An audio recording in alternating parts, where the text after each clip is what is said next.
ಕ್ರಿಸ್ತನನ್ನು ಪ್ರತಿಫಲಿಸುವಂತೆ ನಿಮ್ಮ ಆತ್ಮಗಳನ್ನು ವಾಕ್ಯದಲ್ಲಿ ಬಲಪಡಿಸುವ ಅನುದಿನದ ಧ್ಯಾನ. ಇಂದಿನ ಧ್ಯಾನದ ಶೀರ್ಷಿಕೆ, ಆತನ ಆಜ್ಞೆಗಳನ್ನು ಘನಪಡಿಸಲು ಕ್ರಿಸ್ತನು ಈ ಲೋಕಕ್ಕೆ ಬಂದನು. ಈ ದಿನದ ದೇವರ ವಾಕ್ಯ, ಯೆಹೋವನು ಧರ್ಮಸ್ವರೂಪನಾಗಿರುವುದರಿಂದ ಧರ್ಮೋಪದೇಶವನ್ನು ಘನಪಡಿಸಿ ಮಹತ್ತಿಗೆ ತರಬೇಕೆಂದು ಇಷ್ಟಪಟ್ಟನು. ಯೆಶಾಯ 42ನೇ ಅಧ್ಯಾಯ 21ನೇ ವಚನ. ಮಹಾಧರ್ಮಭ್ರಷ್ಟನ ಕುತಂತ್ರಗಳ ಮೂಲಕ ಮಾನವನನ್ನು ದೇವರಿಂದ ದೂರ ಹೋಗುವಂತೆ ನಡೆಸಲ್ಪಡಲಾಗಿದೆ ಮತ್ತು ದೇವರು ಮತ್ತು ಮನುಷ್ಯನ ಶತ್ರುವಾಗಿರುವಾತನ ಶೋಧನೆಗೆ ಮನುಷ್ಯನು ಬಲಿಯಾಗಿ ಪಾಪ ಮಾಡಿ ಅತ್ಯುನ್ನತನಾಗಿರುವಾತನ ಆಜ್ಞೆಗಳನ್ನು ಮನುಷ್ಯನು ಉಲ್ಲಂಘಿಸಿದ್ದಾನೆ. ಮನುಷ್ಯನು ಬಿದ್ದು ಹೋದ ಸ್ಥಿತಿಯಲ್ಲಿರುವಾಗಲೂ ದೇವರು ತನ್ನ ಪರಿಶುದ್ಧವಾದ ಆಜ್ಞೆಗಳ ಒಂದು ಸಣ್ಣ ಚುಕ್ಕೆಯನ್ನಾದರೂ ಬದಲಿಸಲು ಸಾಧ್ಯವಾಗಲಿಲ್ಲ. ಯಾಕೆಂದರೆ ಹಾಗೆ ಮಾಡಿದಲ್ಲಿ ಪರಲೋಕ ಭೂಲೋಕಗಳನ್ನು ಆಳಲು ರೂಪಿಸಿರುವ ಜ್ಞಾನದ ಮೇಲೆ ಅಪಖ್ಯಾತಿಯು ಪ್ರತಿಫಲಿಸುತ್ತದೆ ಎಂದು ಆಜ್ಞೆಗಳನ್ನು ಬದಲಿಸಲಿಲ್ಲ. ಆದರೆ ಅಪರಾಧಿಗೆ ಅರ್ಹವಾಗಿದ್ದ ಶಿಕ್ಷೆಯನ್ನು ಅನುಭವಿಸಲಿಕ್ಕೆ ಮತ್ತು ಪಶ್ಚಾತ್ತಾಪ ಪಡುವ ಆತ್ಮಕ್ಕೆ ತನ್ನ ಪರಿಪೂರ್ಣ ನೀತಿಯನ್ನು ನೀಡಲಿಕ್ಕೆ ದೇವರು ತನ್ನ ಒಬ್ಬನೇ ಮಗನಾದವನು ಮಾನವನ ಬದಲಿಯಾಗಲಿ ಮಾನವನ ಹೊಣೆಗಾರನಾಗಲಿ ಎಂದು ತನ್ನ ಒಬ್ಬನೇ ಮಗನನ್ನು ಕೊಟ್ಟನು.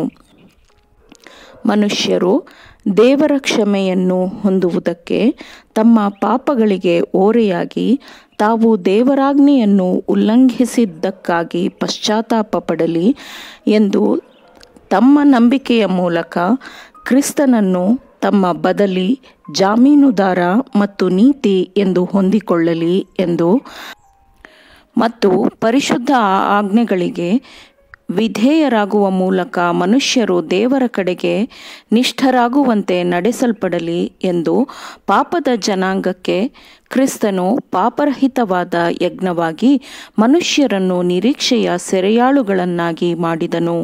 ದೇವರಾಜ್ಞೆಯ ಅಗತ್ಯತೆಗಳನ್ನು ಪೂರೈಸುವ ಮತ್ತು ತಂದೆಯಿಂದ ಒಪ್ಪಿಗೆಯನ್ನು ಕಂಡುಕೊಳ್ಳುವ ನೀತಿಯನ್ನು ಮನುಷ್ಯನಿಗೆ ನೀಡುವ ಮೂಲಕ ಪಾಪಿ ಮನುಷ್ಯನು ದೇವರ ಅನುಗ್ರಹವನ್ನು ಹೊಂದಿಕೊಳ್ಳಲಿ ಎಂಬ ಉದ್ದೇಶವು ಕ್ರಿಸ್ತನ ಜೀವನ ಮತ್ತು ಮರಣಕ್ಕೆ ಇತ್ತು.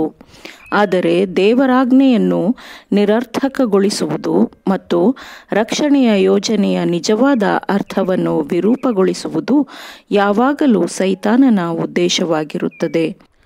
ಆದುದರಿಂದ ದೇವರ ಆಜ್ಞೆಗಳನ್ನು ಪಾಲಿಸುವ ಬದ್ಧತೆಯಿಂದ ಮನುಷ್ಯರನ್ನು ಮುಕ್ತಗೊಳಿಸಬೇಕು ಎಂಬ ಕಾರಣಕ್ಕೆ ಕ್ರಿಸ್ತನು ಕಲ್ವಾರಿಯ ಶಿಲುಬೆಯ ಮೇಲೆ ತ್ಯಾಗದ ಮರಣವನ್ನು ಹೊಂದಿದನು ಎಂಬ ತಪ್ಪು ಬೋಧನೆಯನ್ನು ಸೈತಾನನು ಹುಟ್ಟುಹಾಕಿದ್ದಾನೆ. ದೇವರು ತನ್ನ ರಾಜ್ಯದ ಶಾಸನವನ್ನು ರದ್ದುಗೊಳಿಸಿದ್ದಾನೆ, ತನ್ನ ನೈತಿಕವಾದ ಮಾನದಂಡವನ್ನು ತ್ಯಜಿಸಿದ್ದಾನೆ, ತನ್ನ ಪರಿಶುದ್ಧವಾದ ಸಂಪೂರ್ಣವಾದ ಆಜ್ಞೆಗಳನ್ನು ತನ್ನ ಮರಣದ ಮೂಲಕ ರದ್ದುಗೊಳಿಸಿದ್ದಾನೆ ಎಂಬ ತಪ್ಪು ಬೋಧನೆಯನ್ನು ಸೈತಾನನು ರೂಪುಗೊಳಿಸಿದ್ದಾನೆ. ಆದರೆ ಕ್ರಿಸ್ತನು ಹಾಗೆ ಮಾಡಿದ್ದರೆ ಪರಲೋಕವು ಎಷ್ಟು ಭಯಾನಕವಾದ ಬೆಲೆಯನ್ನು ತೆರಬೇಕಿತ್ತು ಅಲ್ಲವೇ?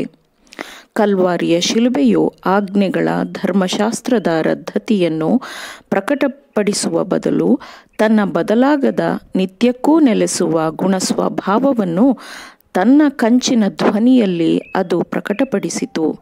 ಆಜ್ಞೆಗಳನ್ನು ರದ್ದುಗೊಳಿಸಿ ದೇವರ ಪರಲೋಕ, ಭೂಲೋಕ ಮತ್ತು ದೇವರ ಅಸಂಖ್ಯಾತ ಲೋಕಗಳನ್ನು ನಿರ್ವಹಿಸಬಹುದಿದ್ದರೆ ಕ್ರಿಸ್ತನು ಮರಣ ಹೊಂದುವ ಅಗತ್ಯತೆಯೇ ಇರುತ್ತಿರಲಿಲ್ಲ. ಯೆಹೋವನ ಆಜ್ಞೆಗಳ ಸಿಂಧುತ್ವದ ಪ್ರಶ್ನೆಯನ್ನು ಶಾಶ್ವತವಾಗಿ ಪರಿಹರಿಸುವುದು ಕ್ರಿಸ್ತನ ಮರಣದ ಉದ್ದೇಶವಾಗಿತ್ತು. ಪಾಪ ತುಂಬಿದ ಲೋಕಕ್ಕಾಗಿ ಸಂಪೂರ್ಣವಾದ ಶಿಕ್ಷೆಯನ್ನು ಅನುಭವಿಸಿದ ನಂತರ ಯೇಸು ದೇವರು ಮತ್ತು ಮಾನವನ ನಡುವಿನ ಮಧ್ಯಸ್ಥನಾದನು.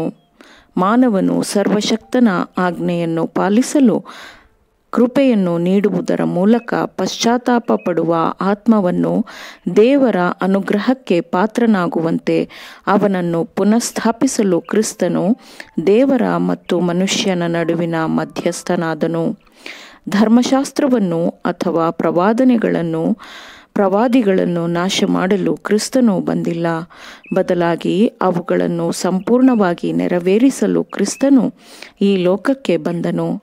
ಕಲ್ವಾರಿಯ ಮೇಲಿನ ಪ್ರಾಯಶ್ಚಿತ್ತವು ದೇವರಾಜ್ಞೆಯನ್ನು ಬಿದ್ದುಹೋದ ಲೋಕದ ಮುಂದೆ ಮಾತ್ರವಲ್ಲ, ಪರಲೋಕದ ಮುಂದೆ ಮತ್ತು ದೇವರ ಬಿದ್ದುಹೋಗದ ಲೋಕಗಳ ಮುಂದೆಯೂ ದೇವರಾಜ್ಞೆಯನ್ನು ಪರಿಶುದ್ಧವಾದದ್ದು, ನೀತಿಯುಳ್ಳದ್ದು ಮತ್ತು ಸತ್ಯವಾದದ್ದು ಎಂದು ದೃಢಪಡಿಸಿತು, ಪ್ರಕಟಪಡಿಸಿತು.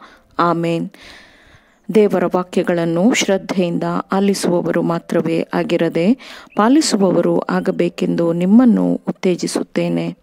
ಪರಿಶುದ್ಧಾತ್ಮನ ಸಹಾಯದಿಂದ ಆಲಿಸಿದ ನಿಮ್ಮೆಲ್ಲರಿಗೂ ಧನ್ಯವಾದಗಳು. ಮತ್ತೆ ದೈನಂದಿನ ಧ್ಯಾನಕ್ಕಾಗಿ ನಾಳೆ ಸಂಧಿಸೋಣ. ಆಮೇನ್.